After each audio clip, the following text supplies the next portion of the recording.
ሰላም ፍቅር ጤና በያላችሁበት ይብዛ። እንደምን አላችሁልን የተከበራችሁ ውድ ቤተሰቦቻችን። ከአዲስ ፕላስ ከዓለም ዙሪያ የተሰሙ ዋና ዋና አበይት ሰበር የሆኑ ትኩስ መረጃዎችን ይዘን መጠናል። ቻናላችንን ላይክ፣ ሼር፣ ሰብስክራይብ በማድረግ ቤተሰብ ይሁኑን።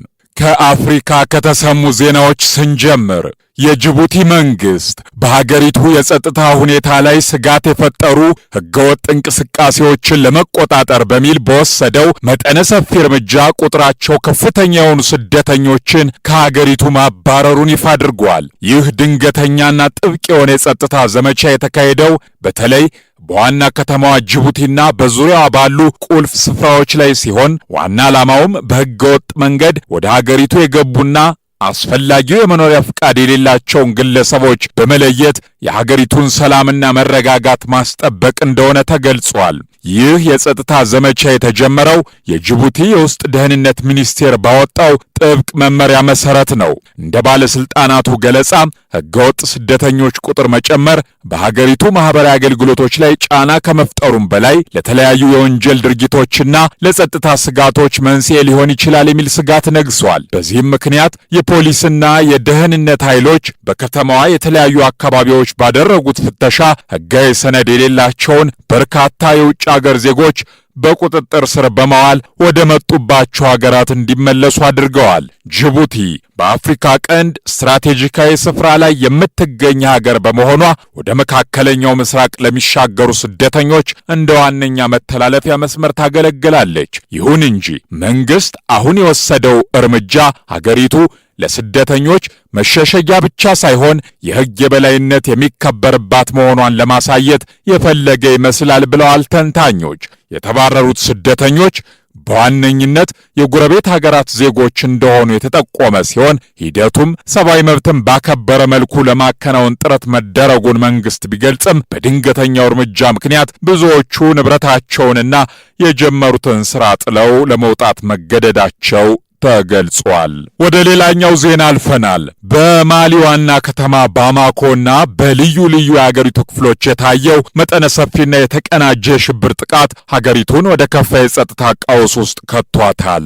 የማሊ ጦር ሰራዊት ባወጣው አስቸኳይ መግለጫ ታጣቂ የሽብር ቡድኖች በመላ ሀገሪቱ በሚገኙ ወታደራዊ ይዞታዎች ላይ በአንድ ጊዜ ጥቃት መሰንዘራቸውን አረጋግጧል። በተለይ በባማኮ ዳርቻ በሚገኘውና የአገሪቱ የጦር መሪ ጄኔራል አሲሚ ጎይታ መኖሪያ በሆነው የካቲ ወታደራዊ ካምፕ አካባቢ ከፍተኛ የተኩስ ልውውጥና የቦምብ ፍንዳታ ድምፅ መሰማቱ ጥቃቱ ምን ያህል የሀገሪቱን ዋና ቦታ ኢላማ ያደረገ እንደሆነ ያሳያል ተብሏል። ይህ ጥቃት የተለየ የሚያደርገው በባማኮ ብቻ የተወሰነ አለመሆኑ ነው። እንደ ሰራዊቱ መግለጫ ከሆነ በሰሜንና በመካከለኛው የማሊ ክፍሎች በሚገኙ እንደ ሴቫሬ፣ ጋኦና ኪዳል ባሉ ስልታዊ የጦር ሰፈሮች ላይም ተመሳሳይ ጥቃቶች መሰንዘራቸው ተገልጿል። ታጣቂዎቹ ይህንን የተቀናጀ ጥቃት የፈጸሙት በሌሊት መሆኑን ተከትሎ በማሊ ዋና አየር ማረፊያ አካባቢም ከፍተኛ ውጥረት ነግሷል። ሰራዊቱ ሁኔታውን ለመቆጣጠርና አጥቂዎቹን ለመደምሰስ ከፍተኛ እርምጃ እየወሰደ መሆኑን ቢገልጽም የጥቃቱ መጠነ ሰፊነት ግን በሀገሪቱ የደህንነት መዋቅር ላይ ትልቅ ጥያቄ ማስነሳቱ ነው የተዘገበው። የዚህ ጥቃት መነሻ በማሊና በአካባቢዋ ባሉ የሳህል ሀገራት ውስጥ እየተስፋፋ የመጣው የአክራሪ ታጣቂዎች እንቅስቃሴ መሆኑም እንደሚገመት ተዘግቧል።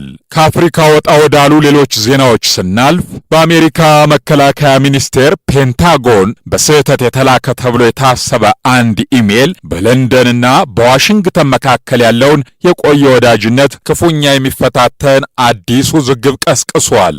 ይህ የኢሜል መልእክት የብሪታንያ ይዞታ የሆኑትን የፉልክላንድ ደሴቶች በስፔን ስም ላስ ማልቪናስ ብሎ በመጥራቱ የብሪታንያ ፖለቲከኞችንና ሕዝቡን በእጅጉ አስቆጥቷል። ጉዳዩ የሉዓላዊነት ጥያቄ ያለበት በመሆኑ አሜሪካ በዚህ ስያሜ መጠቀሟ ለብሪታንያ እንደ ትልቅ ክህደትና የዲፕሎማሲ ጥሰት ተቆጥሮባታል። ይህ ክስተት የተከሰተው ንጉሥ ቻርልስ በአሜሪካ ሊያደርጉት ለነበረው ጉብኝት ዝግጅት እየተደረገ ባለበት ወቅት መሆኑ ነገሩን ይበልጥ አወሳስቦታል። የንጉሱ ጉብኝት ዓላማ በሁለቱ ሀገራት መካከል ያለውን ወዳጅነት ለማጠናከር ያለመ ቢሆንም የፔንታጎን ኢሜል ግን በጉብኝቱ ላይ ጥቁር ጥላ ማጥላቱን የተገለጸው የብሪታንያ የውጭ ጉዳይ ሚኒስቴርና የመከላከያ ባለስልጣናት በአሜሪካ ድርጊት ግራ መጋባታቸውንና ቅሬታቸውን የገለጹ ሲሆን አሜሪካ የብሪታንያን የፉልክላንድ ደሴቶች ይዞታ ዕውቅና በመስጠት ረገድ ያላት አቋም ተለዋዋጭ መሆኑ እንዳሳሰባቸው ተገልጿል።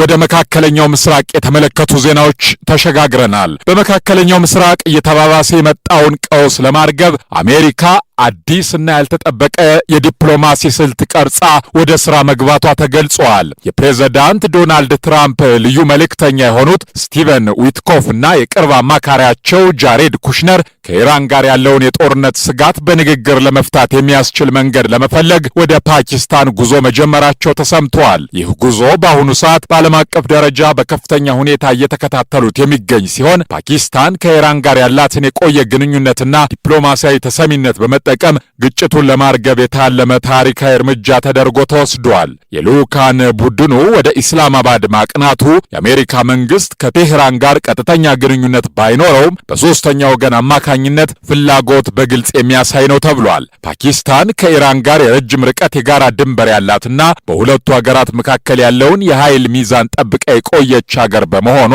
ለዚህ ድርድር እንደ ዋነኛ ድልድይ ተመርጣለች። ዊትኮፍና ኩሽነር ከፓኪስታን ከፍተኛ አመራሮች ጋር በሚያደርጉት ውይይት ኢራን በክልሉ የምታደርገውን ወታደራዊ እንቅስቃሴ እንድትቀንስና አሜሪካ ከጣለችው ጥብቅ የባህር ኃይል እገዳ ጋር ተያይዞ የሚነሱ ውጥረቶች በሰላማዊ መንገድ የሚፈቱበትን ሁኔታ ላይ ይመክራሉ ተብሎ ይጠበቃል።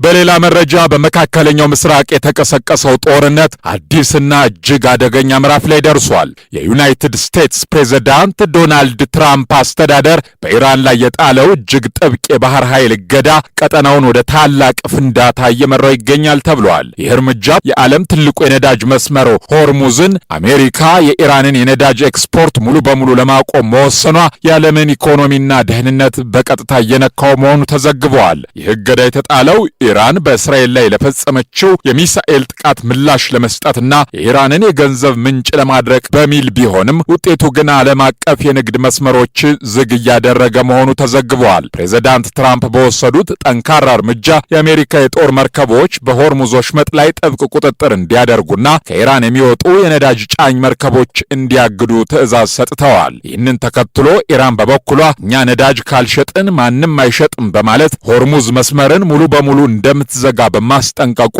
የነዳጅ ዋጋ በዓለም ገበያ ላይ በከፍተኛ ሁኔታ እንዲንር አድርጎታል።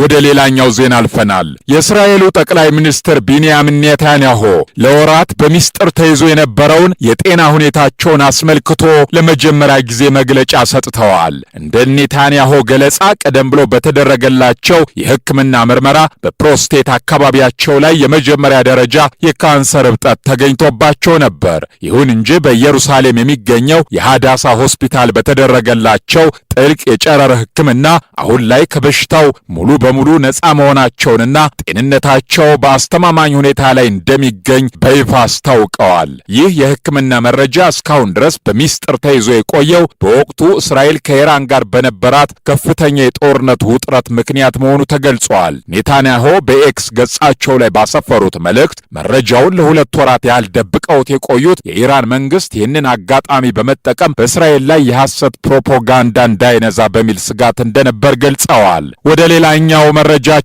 ስናልፍ በእግር ኳስ ታሪክ ታይቶ የማይታወቅና ብዙዎችን በዓለም ዙሪያ ያስቆጣ አንድ አስገራሚ ክስተት ተከስቷል። በ2026 በአሜሪካ ካናዳና ሜክሲኮ አስተናጋጅነት ለሚካሄደው የዓለም ዋንጫ የፍጻሜ ጨዋታ አንድ ትኬት ብቻ እስከ 2.3 ሚሊዮን የአሜሪካ ዶላር በሚደርስ እጅግ አስገራሚ ዋጋ ለሽያጭ ቀርበዋል። ይህ ዋጋ በአሁኑ ሰዓት በዓለም አቀፍ መገናኛ ብዙሃን በከፍተኛ ሁኔታ እየተዘገበ ነው።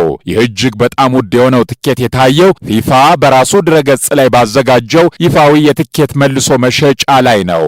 4 የፍጻሜ ጨዋታ ትኬቶች እያንዳንዳቸው በ2.2 ሚሊዮን ዶላር ዋጋ ተለጥፎባቸው ተገኝተዋል። ይህ ማለት አንድ ሰው ከጓደኞቹ ወይም ከቤተሰቡ ጋር አራቱንም ትኬቶች ገዝቶ ጨዋታውን ለመመልከት ቢፈልግ ወደ 9.2 ሚሊዮን ዶላር ገደማ መክፈል ይኖርበታል ሲሉ ዘገባዎች አሳይተዋል። ይህ የዋጋ ጭማሬ ከ2022ቱ የኳታር ዓለም ዋንጫ ጋር ሲነጻጸር በብዙ እጥፍ ጭማሪ ያሳየ ሲሆን ይህም በስፖርቱ ዓለም ታሪክ ውስጥ ታይቶ የማይታወቅ የዋጋ ንረት ተብሏል። የሚገርመው ደግሞ ይህን ያህል ሚሊዮን ዶላሮች የሚጠየቅባቸው ትኬቶች ለየት ያለ የቪአይፒ አገልግሎት ወይም ልዩ የእንግዳ መቀበያ ስፍራ ያላቸው አለመሆኑ ነው። ይልቁንም ትኬቶቹ በኒው ጀርሲ በሚገኘው ሜትላይፍ ስቴዲየም ውስጥ ከግብ ጀርባ በሚገኘው የታችኛው ወንበር ላይ የሚገኙ ተራ ወንበሮች መሆናቸው ነገሩን ይበልጥ አነጋጋሪ አድርጎታል ሲል የዘገበው ስካይ ኒውስ ነው።